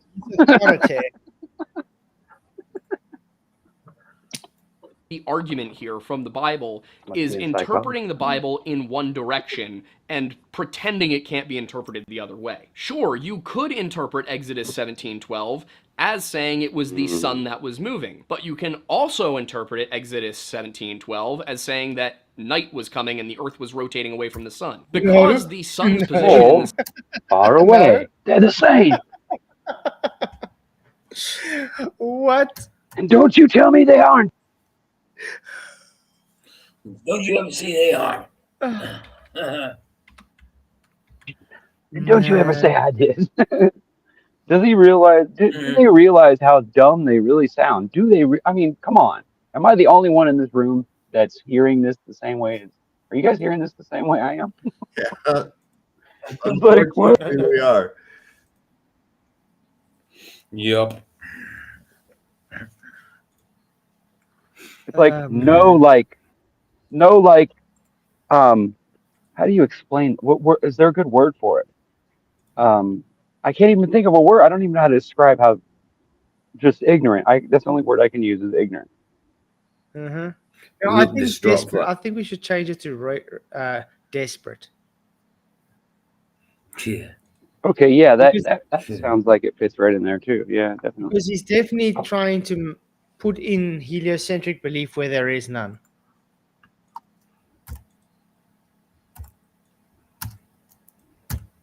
Well, he doesn't really have a choice, does he? He didn't have an argument. Mm-hmm. Sky is not the important aspect of the verse, using this as if it's somehow directly correlated or the correct cosmology is ridiculous. The next verse used is Joshua 10:13, specifically, so the sun stood still and the moon stopped, which suffers from... I think that's very clear. So the sun stood still and the moon stopped. Yeah. the same issue as the previous example. Doesn't sound Nothing hard to about the sun's. understand. Doesn't sound hard. So again, the sun stood still and the moon stopped. Not the earth stopped moving. That would, like you'd notice that, I think, kind of like when you slam the brakes on in the car, everything kind of keeps moving inside the car. Yeah. Yeah, what happened to conservation of momentum? Just out of the bus. Oh, man. But you see, what's his argument? No, it's just how you interpret it. No, it's very straightforward. Joshua asked God, please stop the sun so we can finish this battle, so we can defeat the Amorites. I think it was the Amorites who was fighting, correct? And then God stopped the sun from moving, so he lengthened the day. Not God stopped the earth from moving. Where he's coming in saying, oh no, but we can just say, oh, God stopped the earth from moving, therefore it looked like the day. No, that's your own interpretation, totally going against scripture. That's called heresy. That's literally you making your own shit up. Yep.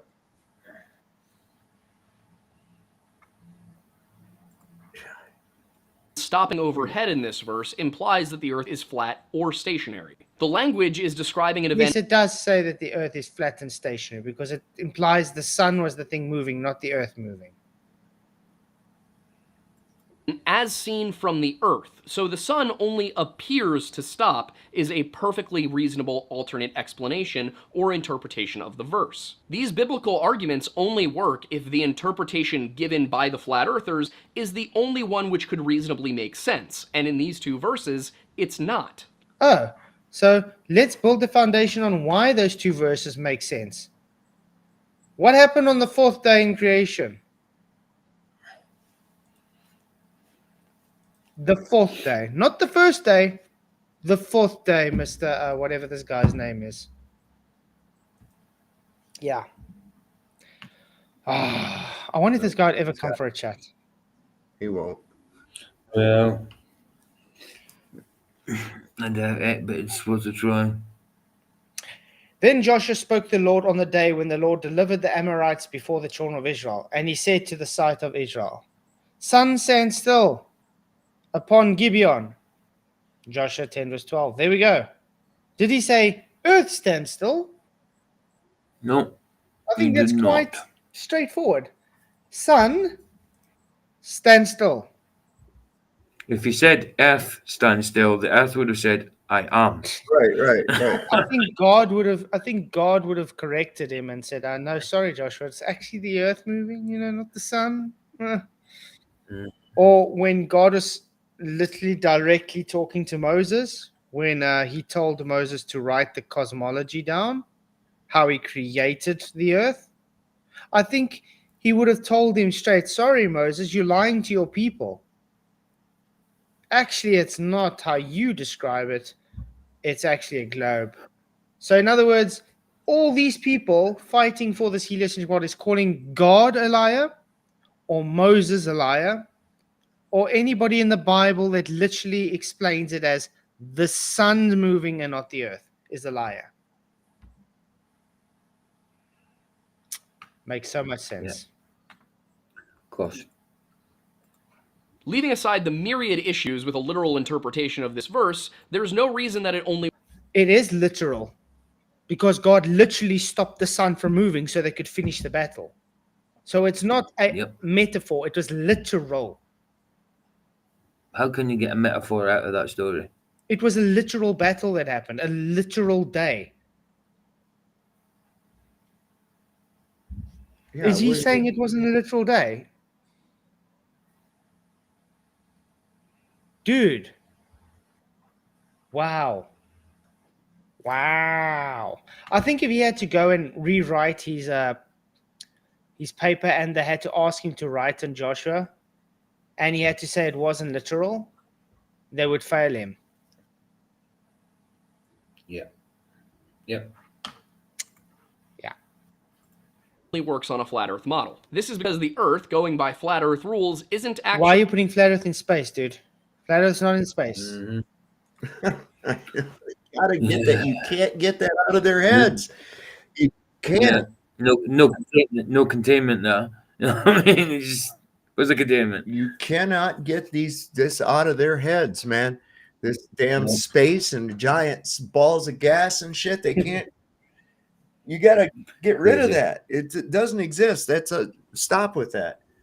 It's a straw man. They're literally just straw manning flat Earth, and they're attacking a straw man model they created. Yeah, that's right. Actually spinning. Right. So there would really be no consequences if the sun and moon stopped rotating overhead, especially if it was just for a few hours one time. In any case, neither of these first two examples directly addresses the shape or substance of the Earth. Yes, they do. Directly. Because if you had to stop the sun from moving on a heliocentric model, there would be chaos. Everybody would have died. Yep. There would be nothing right now. Because your universe works in perfect harmony in a very specific cycle. It's like this guy doesn't understand this thing called fine-tuning in the universe. Yeah. Yeah. But it's all in vain. The heliocentric world works like that. All these complicated, intricate gears, you know what I mean? Complex systems and that, but it's all in vain. It's for nothing. Yeah. No, you know what I mean? It was just a big mistake. You know? Crazy, innit? No purpose. Yep. But he believes that 1 Chronicles 16:30 does. Reading, "Tremble before him, all the earth. Indeed, the world is firmly established and it will not be moved," in the New American Standard Bible. It is implied that this means the earth is a stationary, immovable object. Now, yeah, that's usually what it will not be moved means. Established. Not just implied. Yeah. It's saying that. It's flat out saying that. If I've established a foundation, does that it's mean not implied? It's does that mean it's going to be moved? I mean, if I establish a foundation, I build a building on top of that foundation, I would think it's not going to move. It's going to stay where it's established. Yeah. Why is the train station called a train station? Because it moves everywhere. Well, here's the definition. Here's the definition of establish. Set up on a firm or permanent basis. Exactly. Established. Mm-hmm. That's why I don't think these guys understand the words used in the Bible have very specific meanings, especially when they wrote them in the Greek and the Hebrew wording. It was written with very specific wording because they have meaning behind them, and they don't want to accept those meanings. Thank you, Roger Ledwell. Thank you very much for your $2 super chat, man. You, Rocky, says they're all like this until it hits the fan. I think a lot of them, it actually gets to them, and then the cognitive dissonance is what spurs them on to just, ignore it and just carry on doing what bullshit they do. But yeah, thank you very much for the super chat, Roger. I really appreciate it. You rock, man. But yeah, I don't know when they will ever just decide, let's just take it for what it is. Because this is the one thing I have to keep reiterating. What you believe the Bible teaches flat or globe is secondary. It doesn't really, it's not a salvation issue. We all know that. But if you understand that if you are fighting for a worldview that is specifically against what God's teaching, there's something wrong. Then there's something wrong. I don't know how other to put it then. I think I'll rather not call God a liar. I think I'll rather call men a liar than God. Yeah, that's it. If you call God a liar, then you're lying flat. You know what I mean? So you wouldn't do that. Now, rule 1 of interpreting the Bible is don't take verses out of context. And the context here is crucial, given that this is a prayer of thanksgiving and not meant to be taken in a literal sense. It's meant in a metaphysical sense. This is not a statement that the earth doesn't move, earthquakes having been recorded earlier in the Bible, but rather it is an exaltation of the establishment of Jerusalem as the resting place of the Ark of the Covenant. Yeah, when I say established, it shall not be moved, as in the foundation is established. Obviously, the earth has earthquakes, it shakes. Yeah, exactly. What's metaphysical about that? Look, at the metaphysical, they're trying to say about the Ark of the Covenant. But that's also a lie, because the Ark of the Covenant has been moved. So in other words, again, you're calling God a liar. Right. Where's the Ark of the Covenant now, dude? It was moved, so not established then.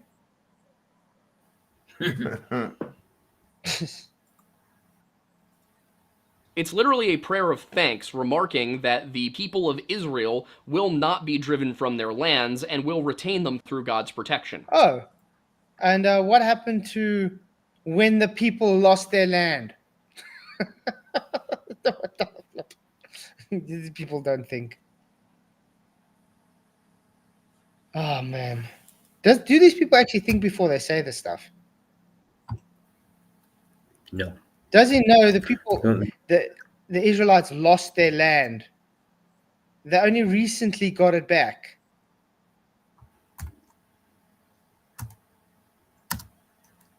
Psalm 136:6 is next, reading, "To him who spread out the earth above the waters," which of course must be read with the understanding that Psalm 136 is a poem. This is metaphorical language, not a literal description of how the earth was formed. And either way, if you But it literally is in validation of Genesis, when it is explaining the earth in water, separating the waters from above from below. It might be a poem, but it's in reference to an actual event, a literal event taking place. This guy's not very good at, how can I put it this way, doing the exegesis on Bible scripture, is he? No, not at all. How the hell did he get that certificate, you may ask? I have no idea. That's a very He's good reading question. that weird Bible. Or he's lying about it. No, I think he got it. I just don't think there's very high standards to get it. No, of course not. You go to a little course. You know what I mean. They'll show you a little bit of the Old Testament, a little bit of the New, and what it's the basic meaning of the Gospels and stuff like that, and a few memory verses. Off you go. There you go, and you've done it. Perfect. You're a nice Christian boy now, but a theologian, in fact. I thought being a pastor was you look different. at what's said, it's hard to understand I thought how theology this is. degree required like a doctorate. Yeah, but he's got his minor. I think it said that he got the minor qualification. So he just did a quick course. Oh, I see. So he got a bachelor's then. So it's not a very big course. He can still carry on studying, but I mean, you might need to look a bit deeper into how he's trying to interpret the scriptures being presented. Roger Ledel, $2 super chat. Earthquakes. Well, that's true. I guess you can't make someone understand what they're reading. All you can do is like make sure that they did it right. But I love this. Yeah, earthquakes equals globe. Thank you very much. Roger. Yeah, really appreciate it. And ships disappearing is definitely a globe too, right? Oh man, thank you very much. Oh man. The refutation of the globe model. Why on earth would spread out only apply to a flat planet and not a globe? Flat is not a planet. And he dwelleth in a tent. Last time I checked, the tent has a flat foundation. When you spread out a tent or a dome, it's over a flat foundation, not a curved surface. Hey, T2L2, good to see you, man. Thank you for coming. I could tell anybody about being a witness to seeing a man rise from the dead, but nobody would believe it as the story goes. Yep, unfortunately that happens. even though we can show documentation of people being clinically dead for 3 days or whatever, coming back to life, they will still just call bullshit on it. Or, I know it's just a once in a lifetime miracle that happened, and that doesn't prove anything. Yeah, science can't show it to be true, so it doesn't fit the globe model, so therefore it's not true. And this is one thing I get a lot of the Muslims as well. Their argument is, if it doesn't comport to their Quran, then it's false. It's the same with the globe. If it doesn't comport to their heliocentric belief, then it's false. Doesn't matter what you present. If it just doesn't fit their belief system, it's false. Yep. And if you consider what above actually means here, it's not saying that the water is flat at the bottom of everything and the rest of the stuff is above it. It's saying that in terms of elevation, it's higher. There are things that are underwater that are above other things that are underwater. No, in fact, really? there is water that is above the water. It's just gaseous. Ferguson goes on to cite Isaiah 12:10 as the sun shall be dark. Did he just say the water above is gaseous? You do know gas is not water. It's a different phase. Yeah. Wow. Darkened in its going forth. But Isaiah 12 only has 6 verses. He meant Isaiah 13:10, which is typically translated as, "For the stars of heaven and their constellations shall not give their light. The sun will be darkened in its going forth, and the moon shall not cause its light to shine." This is, of course, a prophecy and not a description of the cosmos. And what the prophecy is describing has absolutely nothing to do with cosmology at all. Oh, yes, it does. Genesis 1 again. Wow. God created the sun as the light to rule the day, and the lesser light, the moon, to rule the night. In other words, the moon giving its own light, the sun giving its own light. Nothing to do with cosmology at all. No. See, this is what with the other scripture as well. Yes, it's a prophecy, but the prophecy is in validation of a literal creation in Genesis. So in other words, it's validating the creation in Genesis.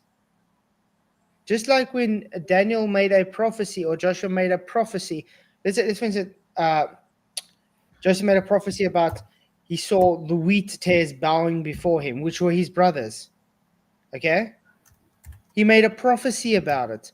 Obviously, it's not wheat tares busy bowing before him, but the fulfillment of that prophecy is literal. Just like the fulfillment of the prophecy you just read out now is literal. The moon not giving its light is literal. The sun not giving its light is literal. Even though it's in a prophecy, it doesn't make those things, those events, not literal. I think he would rather have to go and explain why it's not literal. Oh, wait, he can't. He just says it doesn't suit his model. One man was fair, exactly. What an idiot. I agree. It's talking about the destruction of Babylon by an army from far-off lands, later revealed to be the Medes. The same event is actually described in Daniel 5 and 6, but without any of the details about a darkened sky, because that's about the city itself being taken, and it also doesn't focus on the combat or what's going on outside. It focuses on the warning of what's going to happen. In the sake of Isaiah, however, given that it's prophecy, a literal reading is simply not necessarily the best course of action. But even if you do take it literally, there's nothing in the verse that constitutes a refutation of the globe model. Oh, yes, it does. Again, the moon having its own light is a refutation of the globe model, because the globe model dictates that the moon doesn't have its own light. The moon is reflecting the sun's light. That's right. Dude, another super chat. Thank you very much. $5 super chat. Really appreciate it, man. You've been sending super chats galore tonight. Really, thank you very much. He says, one last super chat. All the Globy are mad about the moon not making an appearance in the eclipse. They are going crazy about it. Now, they are just saying, oh, you guys are just dishonest. You're just angry and sad that we're showing the moon eclipsing the sun. No, you didn't. They always just got excuses like you wouldn't expect to see the moon before you get to the sun, because the sun's light is not reaching the moon, or it's behind it. It's like, so no proof then that it is the moon. Thank you very much, Roger Ledwell. Really appreciate you, rock man. Thank you very, very much. Any thing you guys want to say? No, there's nothing you can say about this dude. He's just, you know what I mean, all he did was build up his globe. Besides that, done he's nothing pulled it up to his eyebrows. Mhm. He's done nothing about saying the origin of flat Earth at all. Just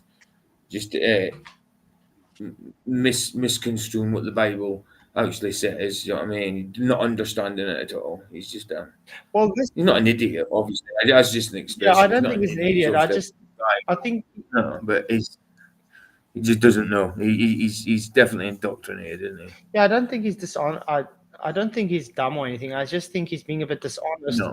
as he's trying to wiggle his way around to keep a heliocentric belief system. So it's the cognitive pain he's going through. Let's put it that way. That's what I say. But yeah, this section he's giving now is the most flat Earth he's been saying in his whole video. The argument seems to be that because the sun is described as going forth, that means it's not us moving around it. But once again, everything is being described by people on Earth who are observing things from Earth, and thus it's going to look like it's the sun that's moving, even if it's not. Like, relativity seems to be a really big problem for the flat Earth community. Not just the theory of relativity, but really any relativity in general. If anything, this verse seems to be a prediction of something like a lunar eclipse, or perhaps a volcanic eruption, the latter being the more likely, considering... What? What? Since when is relativity a issue for flat Earth, guys? Wow. This guy makes my head hurt, man. It's the tinfoil. Yeah. What I think about it is that it's a theory. Less So, twist. I mean, I take it with a grain of salt. Yeah, less twist on top of the tinfoil hat. It doesn't hurt as much. That's it. Wow. Unscrew it a little bit. Yeah, that's it. God. I think, you know what, Sov, your shirt explains it perfectly tonight. You just gotta let that shit go. Exactly. Yes, I think we'll end the day tonight. All right, cool. Carry on again tomorrow night because it's a long. He made a long video, so there's a lot still to go through. You're streaming tomorrow, yeah? Yeah. Tuesday. Oh, it's Tuesday. Nah, Tuesday. you guys are streaming tomorrow. Yeah. I'll stream tomorrow if you want. I didn't have anything planned, but I'll stream. Yeah. But yeah. Probably look at some crazy Christians, some Kenneth Copeland and all Ooh. that. Demonized. Look at some crazy for a laugh. Just for a laugh. But yeah. Mental. But, Yeah, I'll stream. awesome. Yeah. So closing statements. Hopefully I'll hear something. Hopefully I'll hear something soon from Jaron. I guess he's just coordinating with those other two guys. We're all set. So, awesome. Yeah, that's gonna be fun. Yeah, man. I look forward to being on your team, man. Me too. I look forward to being on your team. A lot of people have said, man, this would be epic. Yeah, for sure. Yeah, it's been good for a while. I'm looking forward to that, definitely. Like I said, last time I'll ever watch FTF. Roger Level, another $2 who says, sorry, one more. No shit. Thank you very much for your super chat. You rock. Definitely, Roger. You rock, man. Thank you very much. Appreciate it all. Man. But yeah, I'm looking forward to that debate. And then with Brenda, Saturday night. Saturday, that ought to be a good one, man. And that's on whose channel is that on? Matters Now. Okay. Channel. All right. Yeah, so it's going to be interesting. They still got to decide the topic. I said I don't mind any topic they want. Ryan, why are you coming in again? Huh? Okay, it dropped again. Ryan started trying to come in again. I've had that happen. But yeah, I think that we're going to have some fun with the debate. And then I'm waiting for Scott to get hold of me as well for when he can do the debate as well. Because Scott Gog, He said he wants to Oh yeah. debate. Oh yeah. Go on. And it sounds like he wants to do some stuff on their clips as well. So it's going to be interesting. Hey, Dylan. Good to see you, man. Yeah, sorry that you missed the show. We're going to be doing the part 3 of this more on Wednesday. Tomorrow night's PJ said they're going to look at some like Kenneth Copeland and stuff. Crazy Christians. And maybe cover... Crazy Christians. You know what? Maybe you should cover tomorrow. Cover that stabbing. I think it'll be kind of an interesting thing. Oh yeah. Huh? Yeah. Could do. Could look up some things for that. Yeah. Definitely. Yeah, man. Yeah, I was just looking at a video of it. Yeah, it's hectic, eh? Yeah, a guy just run up there and just started stabbing the hell out of me, man. You know what happened 2 weeks before that? He got a death threat saying you got 2 weeks to live. Oh, and you know what? I can actually play it. I think I want to play it. Let me see if I can quickly get it up. Window. Oh, I first got to open it. Because I actually wanted to do a video on this, but I just haven't had time now. In this video, I'm going to prove to you.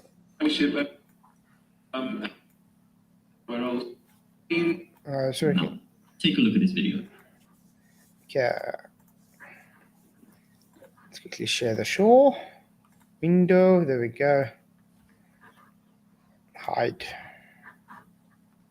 No. What am I doing? In this video, I'm going to prove to you that. Now, take. Can I make it smaller? Why can't I? Oh, there we go. Okay. Guys can see that. Listen to what he says. Yep. There has been a video circulating in TikTok and I don't know where else saying that the bishop has 2 weeks to live. Yeah. Mm-hmm. And somebody's saying, farewell, bishop, and we're really sad to see you go. Look, I was extremely excited when I heard that I have 2 weeks to live, because I don't want to stay in this world. For me, it's over.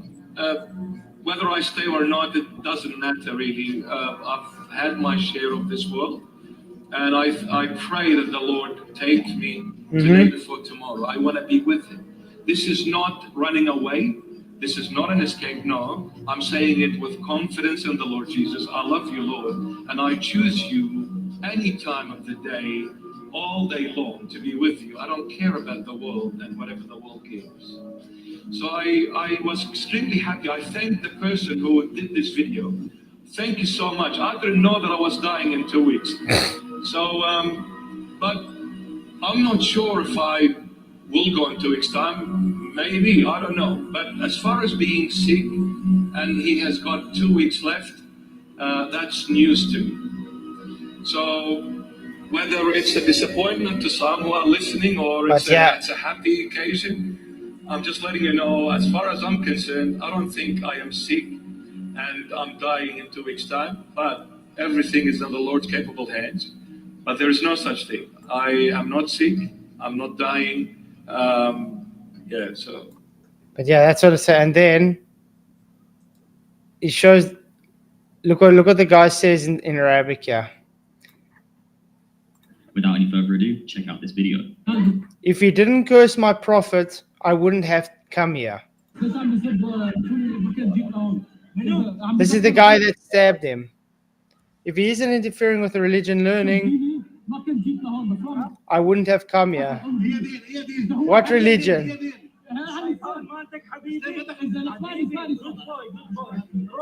Go to your devil. Find something to do with it on him. But you see, that's the guy. This guy's an Islamic guy. He was screaming Allahu Akbar when he started stabbing him, apparently, as well. So, yeah. Wow, man.